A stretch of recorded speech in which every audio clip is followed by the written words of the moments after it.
الحمد لله وكفى وسلام على عباده الذين اصطفى أما بعد فأعوذ بالله من الشيطان الرجيم بسم الله الرحمن الرحيم رضي الله عنهم ورضوا عنه صدق الله العظيم انتہائی واجب الاحترام معزز و مکرم حضرات علماء کرام اور گلشن حسینی کے چہتے مہتے حسین بلبلوں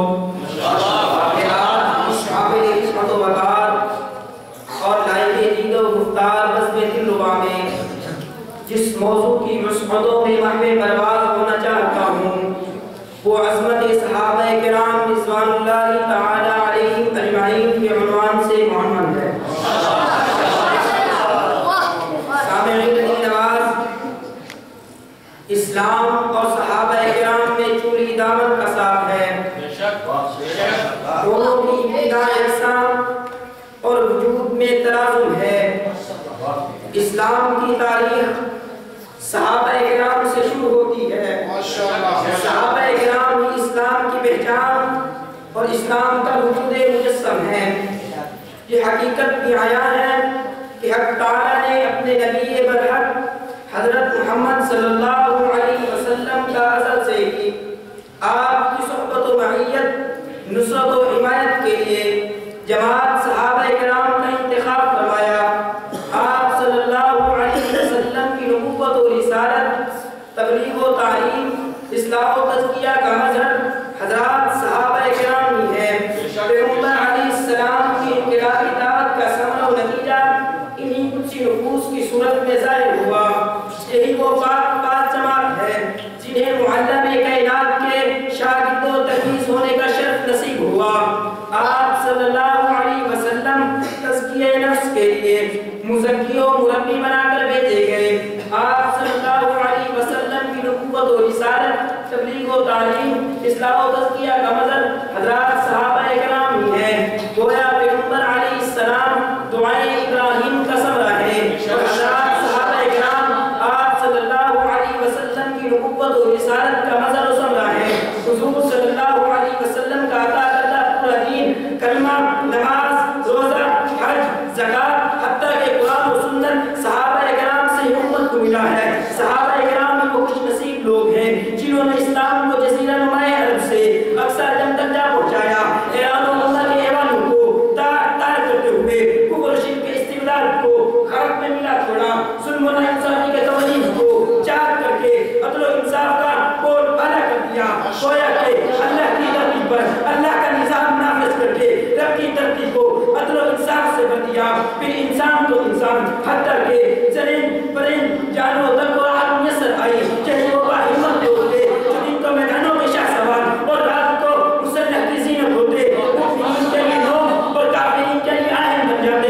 انہی نفوس قدس کے متعلق شاعر کا قلم حرکت میں آیا اور سنہری الفاظ زیب اقتباس ہو گئے۔ فرشتوں جیسی پاکیزہ جماعت ہے صحابہ کی، مسلم دونوں عالم میں صداقت ہے صحابہ کی، مسلم دونوں عالم میں صداقت ہے صحابہ کی۔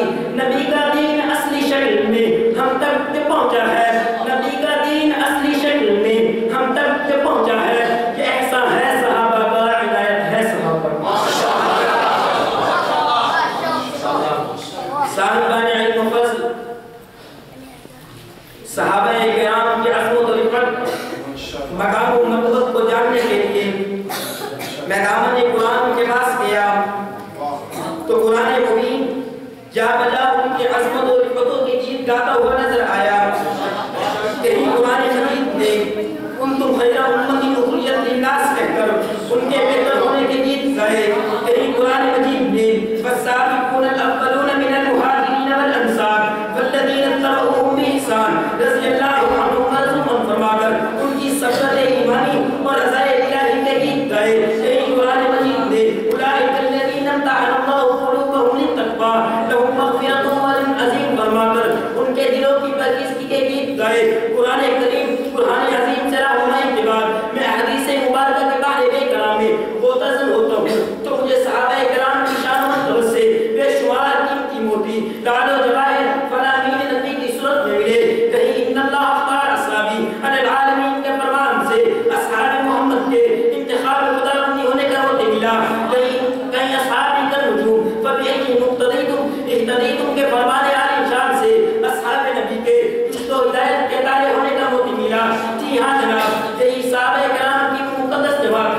جو ہمیشہ اسلام کا پہلا دستہ اور فوج نفی بن کر باطل پر حملہ آور ہوئی، یہی وہ اسلامی لشکر تھا جو اسلام، پیغمبر اسلام اور اسلامی ریاست کے دفاع کا امین و ضامن تھا۔ مشرکین نے اس جذبہ وفا سے باز رکھنے کے لیے طرح طرح کے ظلم و ستم کیے، لیکن ان کے پائے استقلال میں ذرا بھی لفزش نہ آئی۔ ان کا ایمان و عقیدہ، عمل و کردار فقر میں بھی مستحکم رہا اور غنا اور امانت میں بھی کمزور نہ ہوا۔ تبھی تو شاعر نے کہا، نبی کے گلشن کے پاس باندھے میرے نبی کے سبھی صحابہ، نبی کے گلشن کے پاس باندھے میرے نبی کے سبھی صحابہ، کہ حق اناؤں کے بعد باندھے میرے نبی کے سبھی صحابہ۔ توفیق دین مصطفیٰ میں لٹائی جانے نہائے میں، توفیق دین مصطفیٰ میں لٹائی جانے نہائے میں، کتاب و سنت کے پاس باندھے میرے نبی کے